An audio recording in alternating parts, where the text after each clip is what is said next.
Hey everybody, welcome into your favorite part of the week. That's our Monday edition of Hog Heaven. Should be a really great show this week. We have one of our new partners coming in, Joe Long with Texas Paint. Really great guy, really cool organization. We have an official paint supplier. It's the first time the AirHogs have had something like that. I think it's going to be a big opportunity, not only for the AirHogs, but some of our other partners to kind of have an expert in this field to work with for the first time ever. And then we also had a chance to talk with one of our AirHogs players, Pete Perez. Pete is highly involved with youth baseball in the offseason, and it's really great to see not just Pete, but a lot of our players, Zach, and everyone else out there as well, but they do a lot of stuff with kids in the offseason. They want to grow the game. They want to keep making sure that next generation of baseball players not only fall in love with the game, but they learn how to do things properly. And it's really great to listen to Pete talk about that, to talk about making sure that the kids he works with aren't overworked, aren't overexposed, they don't have some of those arm injuries early on in life. So we have a great show for you today. Again, Joe Long with Texas Paint and Pete Perez, a pitcher for your Texas AirHogs. Enjoy.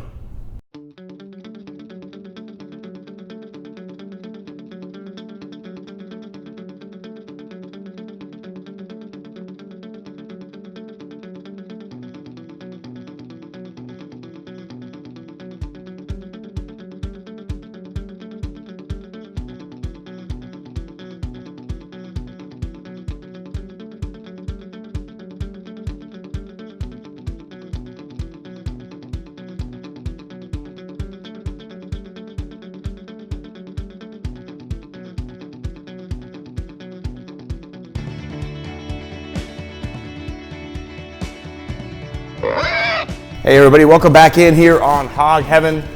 Had a really cool opportunity about 2 or 3 weeks ago. Started talking to this new company, not new company, but new to the area in Arlington.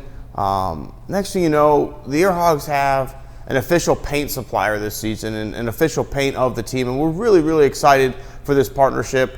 I'm very excited to welcome in the general manager of Texas Paint here. Joe, welcome in. Thank you. Welcome. We're excited. Yeah, I mean, it's something that not people realize a lot, how many cans or things of paint a sports team really uses. But when you look at a facility like ours that's playing mostly 2 sports up to 3 or 4, you've got to paint some different lines out there. There's a lot of different uses for paint that sometimes people don't even think of. Yeah, you're right. I mean, that's why we approached the AirHogs, because we knew there was a facility here that could use our services and use our products. And anytime we look at any type of maintenance facility, we understand that we have multiple opportunities to just allow them to try our products, issue our products, whether it's on the field, whether it's behind the seats in a suite like this. Yeah, so we're really excited to be here and show what we have as a company. Growing up, I had one of those dads who we were very under the order of you don't ask questions in a hardware store, right? When you go in, you walk around aimlessly until you find what you're looking for. It could be a 10-minute trip. It could be a 2-hour trip. You don't ask questions. When it comes to paint, though, you really do kind of need to get some help to make sure that, A, is this the color that I want? Is this the type of paint that I want? Is it going to provide the length of time that I need? When you go to the big box store, you don't always have that person in there who's looking to give you the help that you're looking for, or even sometimes knows what they're talking about, right? It could just be their shift in that area. That's why people want to come out to you guys, right? Yeah. You have a great selection, and you've got people who, this is what they do. They know what kind of paint that you're looking for and what you should look at when you're looking at picking something out. That's exactly right. We're even today with big box, you're your own checkout clerk a lot of times. When you come to a Texas Paint store, that's what we do. We are nothing but, we don't sell lumber, we don't sell garden hoses, we don't sell plants in the spring. We are paint focused. We train our people to know the best products to go in the right surfaces, no matter if it's a single bedroom that Mrs. Jones is painting or if it's a 20-story building in downtown Dallas. We have the expertise to help whatever customer comes through our door any day of the week that we are open.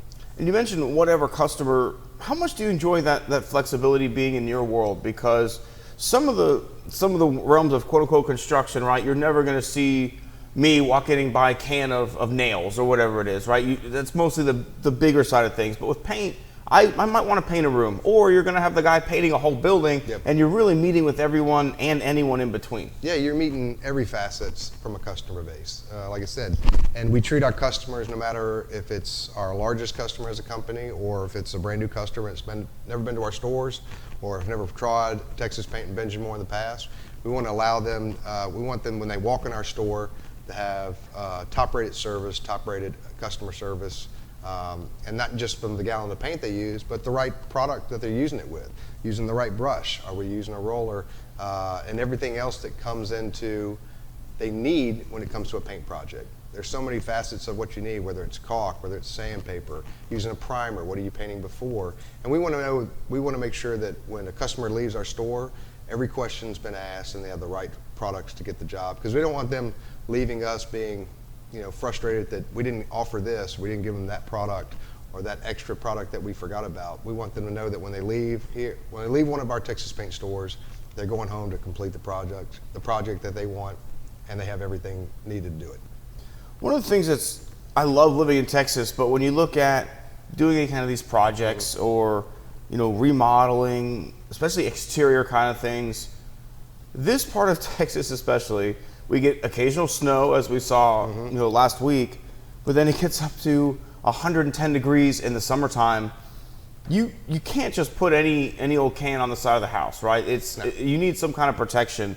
I know you mentioned you trained everybody, stuff like that, but can you talk a little bit about the needs of a house maybe in Texas versus somewhere landlocked like a Kansas in the middle of the country, something like that? Well, I think it's weather is going to always play a factor of what you're doing, and prep application preparedness, what we call it, is the surface prepared for what you're doing? Is the surface too hot? Like I said, in the middle of July, if someone's painting the exterior of a building, whether it's a metal building or something like that, if that surface temperature, it's hot outside and you can withstand it from a heat standpoint, but is the surface prepared for that coating to come on? And that's what we have to also make sure that we want to sell them the gallon of paint. We want to make that sale. We also have to be conscious. Are we setting them up for failure and telling them, we need to wait till the weather changes a little bit?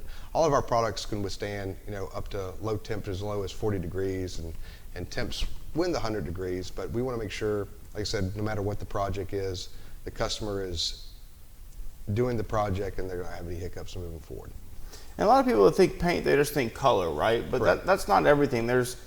You guys have the sealants. You guys, if you're putting a new deck out there, you don't want to just lay your lumber out and be good to go. You want to make sure you water stain it and do all that kind of stuff to make sure it lasts for a long time. You'll have every bit of that process, other than the lumber we mentioned earlier. Absolutely. But to make sure that once you build something, it's going to last, whether you want to color or you just want it to be the natural stain on that wood, it's going to still put a protective surface on the outside. Absolutely. I mean, any project you do, it's an investment, that the customer's going to have, and the paint part of that is part of that investment, and we want to make sure that the product is the right product for the project, the timing of the area, and the weather is correct, and they have all the facets of what they need for that project, whether it's staining a deck.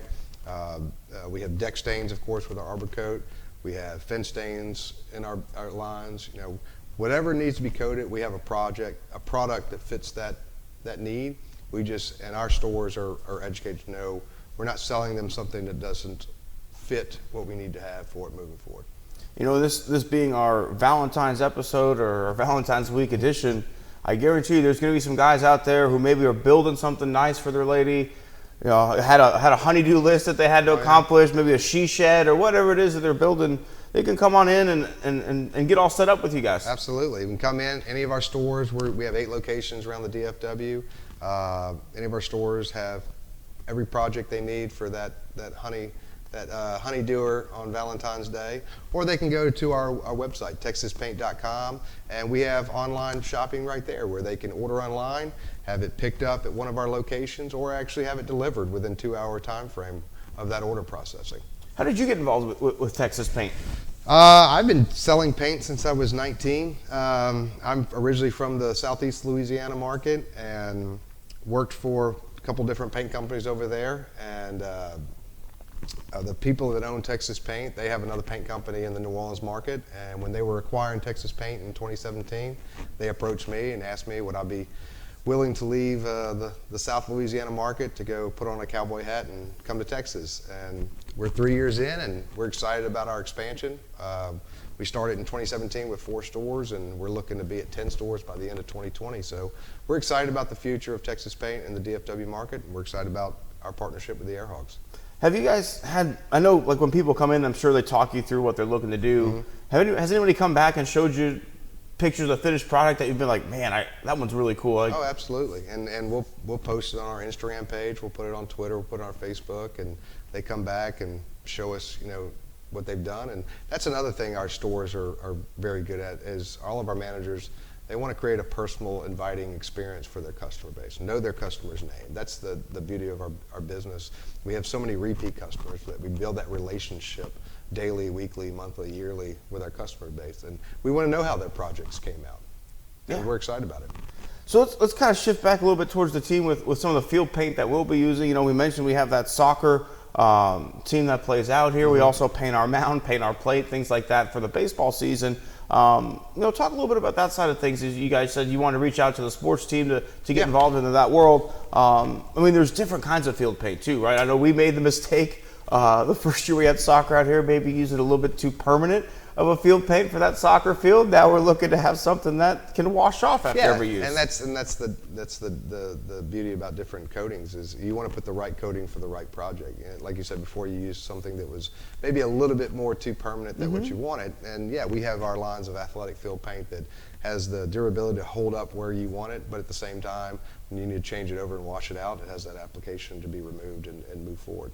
And again, if any of you guys are Parks and Rec supervisors running a little league, seriously look into the field paint, because I know a lot of times people have gone with the chalk route, things like that, but take a look at doing some of the lines, doing the plate, doing the mound, doing some of these things with field paint. It could really be a lot more cost effective when you look at the fact that you could paint it once at the beginning of the day and realistically have it last through all games of play, as opposed to you're having to chalk every single game and things like that. Yeah, it's less labor intensified, because you can do it once.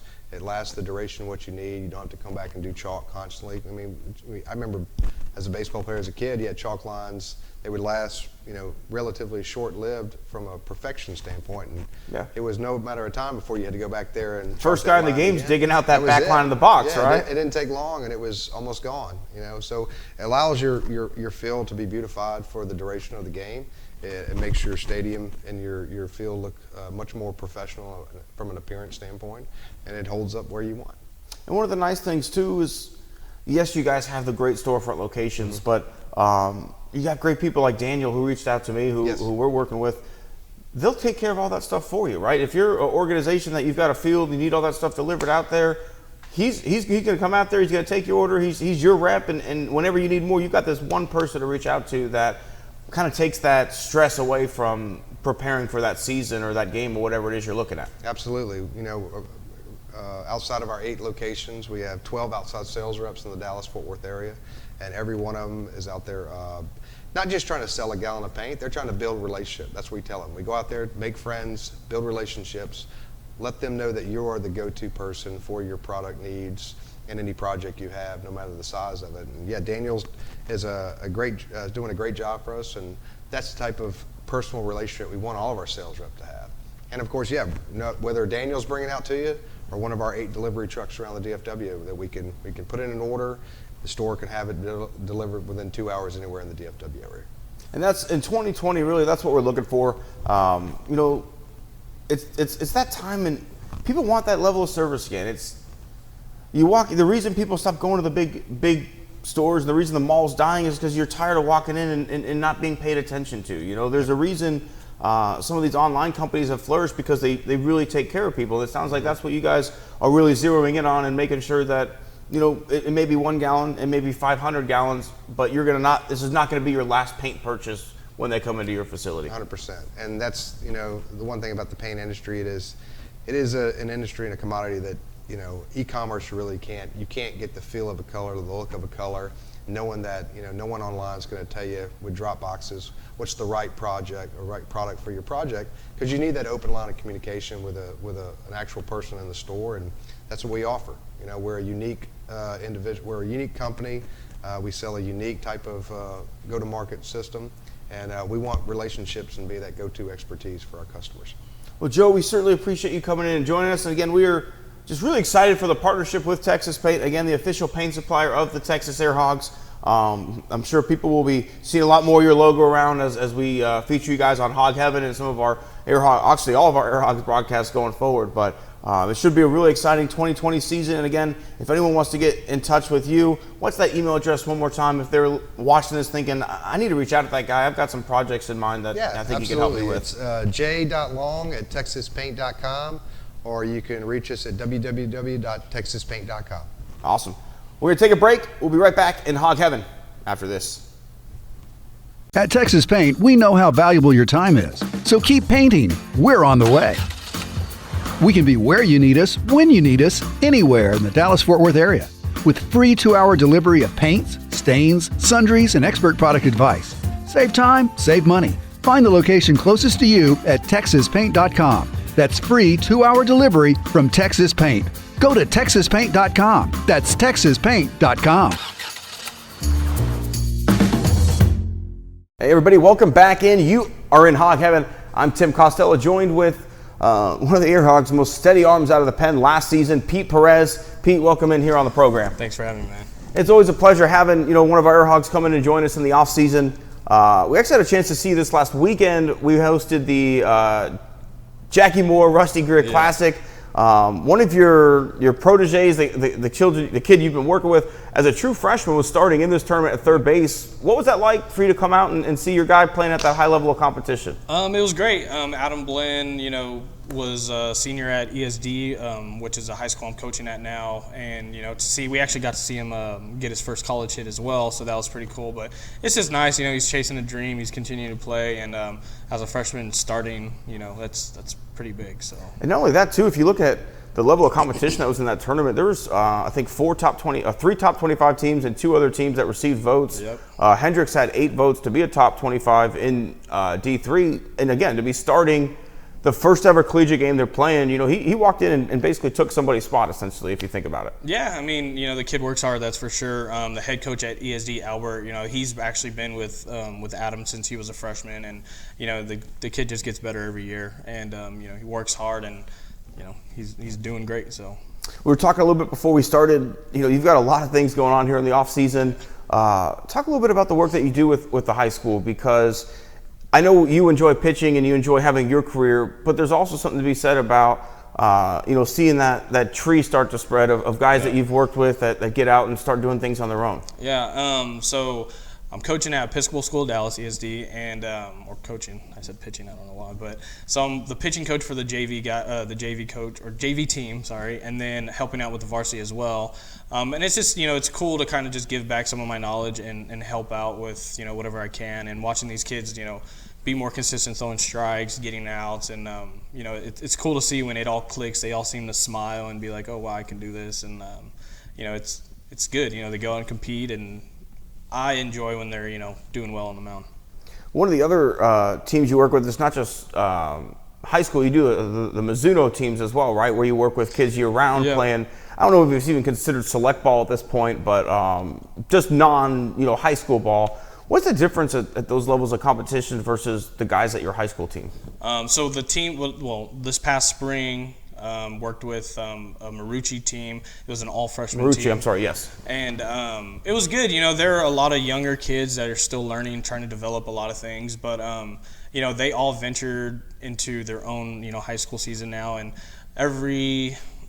I think past 2 or 3 weeks, I got to get some last minute work with them before the season started, and it's nice to see how far they've come from where every 5 pitches they'll throw 1 strike, or and they've just really progressed, and I really think they're all going to have really great years, and I just, as long as they keep working and keep going at it, I'm going to be pretty happy for them.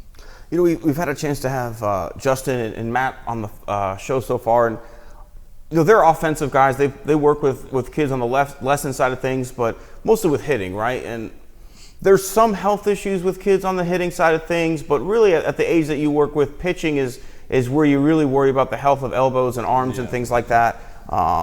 What do you do to make sure that when you're researching a technique or trying something out new, that you know for sure that this is a healthy and a safe way to strengthen a kid's arm or pick up some velo, things like that? Of course, like mechanically, just doing it correct and you know, doing it the proper way. Showing them, you know, the way to build the arm correctly. It's not all, you know, some people may think go to the gym and do, you know, chest, you know, bench press or curls and stuff like that. I show a lot of my kids making sure they're, you know, getting on the Jaeger bands, doing, you know, anything to strengthen rotator cuff and kind of keep from injuring the elbow or their shoulder, and just making sure they're doing it the correct way. Not trying to get them to throw, you know, 80 pitch bullpens at the age of 14. You know, that's not very ideal. So, you know, we kind of work more of, you know, if we can do it 5, 6, 7 times correctly in a row, then, you know, we'll go from there and move on to the next, you know, next step or the next stage, whatever it may be. But for me, I don't try to throw a kid, you know, 50 plus pitches in a bullpen, you know, especially in a lesson or overthrowing them. It's just not very smart, at least in my mind. So I was lucky enough I think it was 2015, I went to the Hall of Fame inauguration. It was the year Biggio, Smoltz, Randy Johnson, and Pedro got in. And to this day, John Smoltz's introduction speech always kind of stuck with me. He said, you know, I'm a kid who grew up in Detroit. Because I grew up in Detroit, I can only play baseball really 4 to 5 months a year weather-wise. And because of that, it allowed him to fall in love with the game. He got to look forward to playing baseball every year. Things have kind of changed, you know. Kids are asked to specialize in one sport only at 12, 13 years old, you know. When we were growing up at our age, you know, I played football, then it was basketball season, then it was baseball season, then summer you played golf, and then you kind of roll it all over again. How do you, I don't want to say deal with parents, but how do you know, have these conversations with parents to say, you know, I love the game of baseball, I'm a pro, but I also like watching your kid play basketball at times and things like that? I mean, especially at that young age, you know, you got to be able to do everything. I think playing multiple sports help, you know, really become an athlete and being able to do multiple things. But at some point, you know, you got to kind of figure out one sport you're going to kind of go after. And if you want to make it a career and, you know, make it a dream come true, you have to just kind of really hone in on that one thing and kind of perfect that art of whether it's basketball, pitching, you know, football, whatever it may be. So, I mean, I guess, you know, you kind of got to wait and What's see. What's that what age, though, realistically, right? Because it's so tough. You don't. It is. You have a It's son really yourself, tough, right? yeah. You want him to find the sport that he loves, kind of come to you and say, this is what I want to do. That's the dream, right? Yeah, I mean, I don't know. It's hard to even say. I mean, maybe 12 or 14, but even then, you know, there's some kids that are doing it at the age of like 8. Right. You had the kids like Kobe, right, who were sleeping in the gym at 4 or 5 years old. You know, and it's kind of just one of those things. It's really really up to the kid and how much he's willing to put into it, because it's a huge sacrifice. You know, you're going to miss a lot of things. Growing up, whether, you know, if you're really devoted in high school, you're going to miss, you know, your high school dances, your proms and all that stuff, because you have to go and put in that work to become great and to, you know, to get better and better.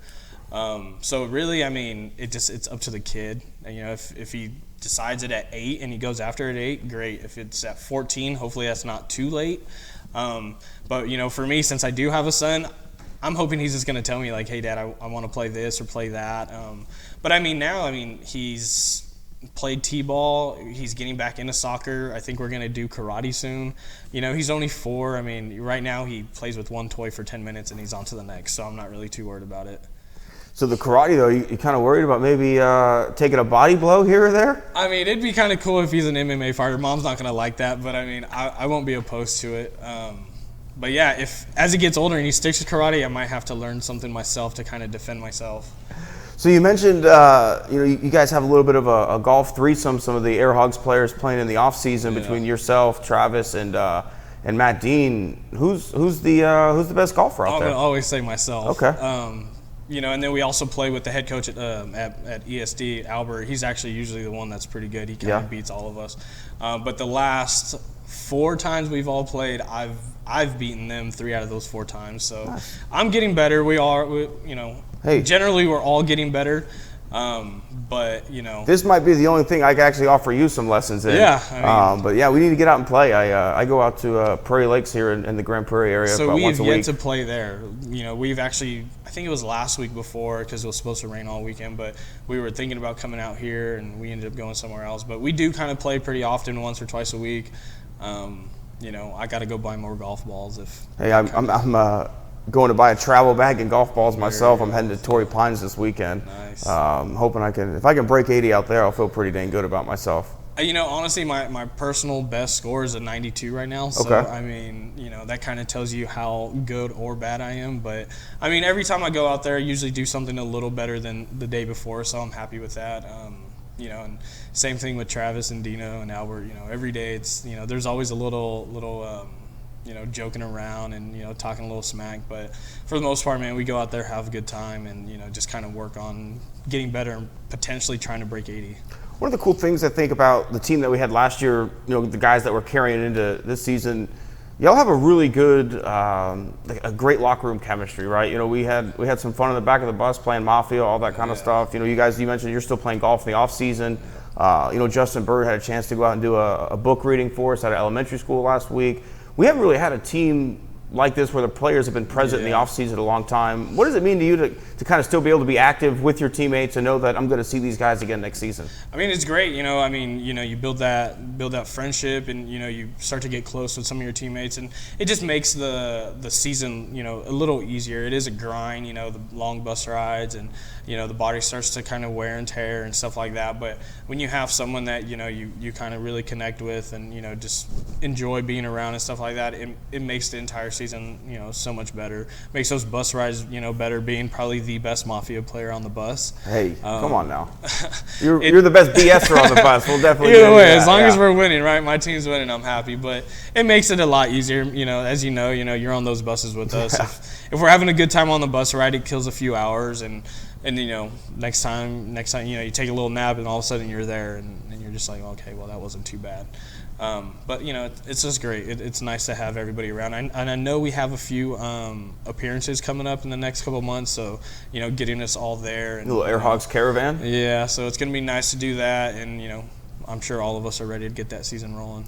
I know myself that as much as I enjoy that baseball season, that month of September, it was nice to kind of. I needed a bit of physical therapy after some of those bus rides. But what was that first month for you? I know I missed that family time as well. I have a 4-year-old also, so it's almost like I wanted every day at home for a month, really. It was cool. I was actually getting a little antsy for December. I was so this past December I went back home to Guam, so I got to go. Me and my boy went all the way back home, and I got to see my parents, my brothers, all my best friends back home, and so as soon as that season ended, I was kind of just like, all right, December needs to start rolling around. I was hoping to really miss a lot of the cold weather, but unfortunately came back and it was real cold. So, but it was just nice. I got to, spend time with my family, and then I also got to play for the Guam national team and kind of represent, my home finally. I haven't done that since I was like 14 years old. Oh, so nice. It's pretty nice. We qualified it was like a qualifier for the WBC or something like that. But it was definitely fun. I didn't want it to end, but, had to come back, and my boy had to go back to school, and I had to start getting ready for the season. So. Yeah, absolutely. Now, before we get you out of here, I know somebody out there saw you pitch last season. Was, man, I'd love to have my kid go 6 or 7 innings at some point. If they wanted to reach out to you specifically, and I know you don't have a ton of time for personal one-on lessons, but you do like to get some as we get maybe a little bit closer to the springtime. Yeah. What's the best way to get in touch with you to line up a lesson? Social media, or even contacting you guys here. You could find me on Instagram or Facebook. It'd be like Instagram, I believe, is Pete Perez _28, and Facebook's Pete Perez as well. So that way you can reach out to me anyway, or those two ways. But yeah, any other way, Yeah, and again, we're happy to reach out to the AirHogs, and we're happy to put anybody in touch as well. Pete, we appreciate you coming in.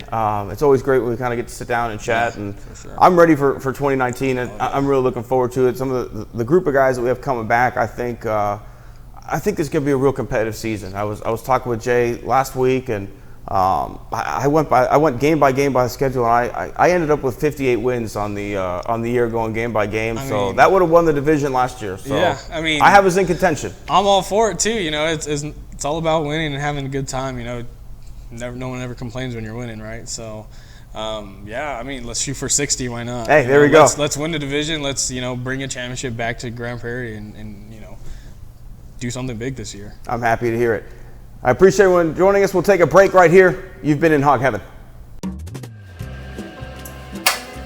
right, can I get a grilled chicken club extra bacon, please. So just regular bacon. Just a grilled chicken sandwich then.